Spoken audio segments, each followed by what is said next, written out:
Hey, Sean here. In this video, I'll show you how to use the margin of safety.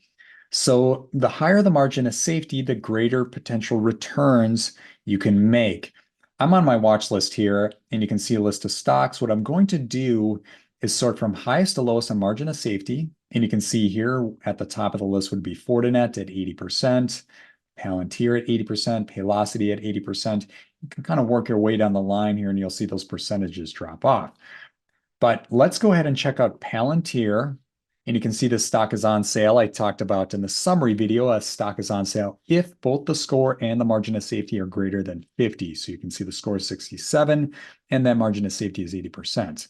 So taking a closer look at the margin of safety, you can see the fair value is 82 and the share price is 16. What that means is the share price is 80% off the fair value. I like to use this analogy. Let's say you're going to the grocery store, shopping for a gallon of milk. You see it listed at $5, but crossed off. And then you see $2.50. That's what we're looking for. We want to buy stocks that have a 50% or greater margin of safety. So you can see here, Palantir, 80%, a lot of upside potential with that $82. Now, for a little more context here, if you guys are interested in learning the calculations, you can go to Tykr.com. Just go to the Educations tab, go down to Calculations, and within you can see all the calculations we use in Tykr. And as we say in these calculations, if you like, you can go ahead and apply them on your own. However, we still hope you stay with us. And then one other small detail here, the fair value. This is a really conservative estimate of what the share price will be in 10 years. It's not today, it's actually 10 years. And another thing to keep in mind, there are multiple ways to calculate fair value. There's the Graham formula. There's also Phil Town. He's big inspiration for Tykr, actually. But there are a few ways.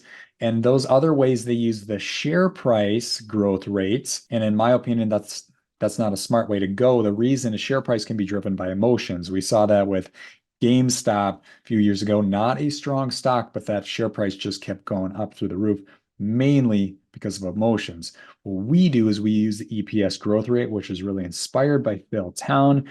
EPS is essentially the profits of the business. So we want to cut right through the clutter, no emotions, and just look at the profits of the company and how's it growing quarter over quarter and year over year.